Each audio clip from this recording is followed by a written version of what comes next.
Welcome to the Interesting Talk Show. On this episode, we'll be talking about Cinco de Mayo.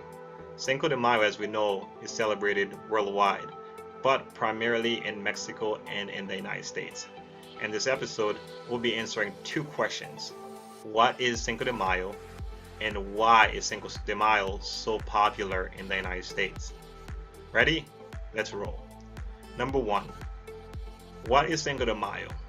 Well, it all started in 1861 when the President of Mexico, Mr. Benito Juarez, decided to default on the EU government's debt. As a result, the English, the Spaniard, and the French decided to send troops to Veracruz, Mexico to collect their money. When the French, the English, and the Spaniard arrived there, Mr. Benito Juarez realized that he cannot fight three nations at once. So he decided to negotiate, sign an agreement.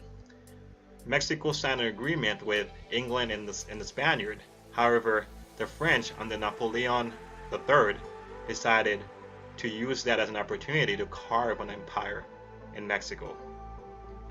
A year later, the French were still there.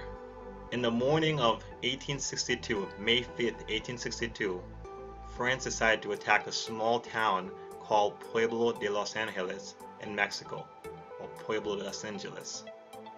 That morning, France sent 6,000 well-trained, well-equipped troops to that town.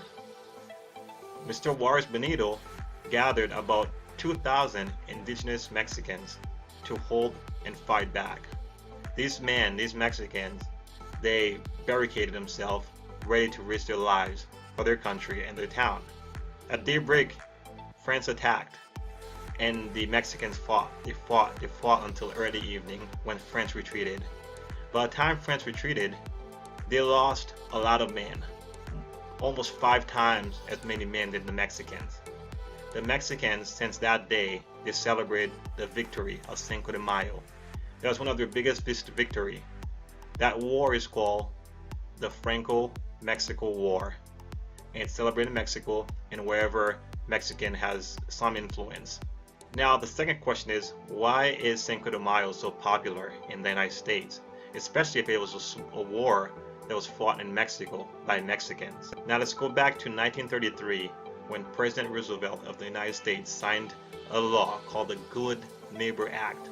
That law was passed primarily to improve relationship between Latin America and the United States. Industries like the restaurant and the beer industry figured it was a great opportunity to promote a holiday. They chose Cinco de Mayo. They brought it over here in the United States and started promoting it as a drinking and partying holiday. By the 1970s, Cinco de Mayo was as popular as it is today. Now we know Cinco de Mayo and we celebrate it. Most importantly, we know exactly what Cinco de Mayo is and the cause of it. We know exactly how it came to the United States. So we're celebrating it, knowing some facts. If you like what you watch, you learn something new, or you find this video interesting, subscribe to this channel, hit the notification bell down there, and also share with your friends and leave a comment. It is a community-based show. It does rely on support from people like you. Support us, subscribe, and share. Thank you for watching.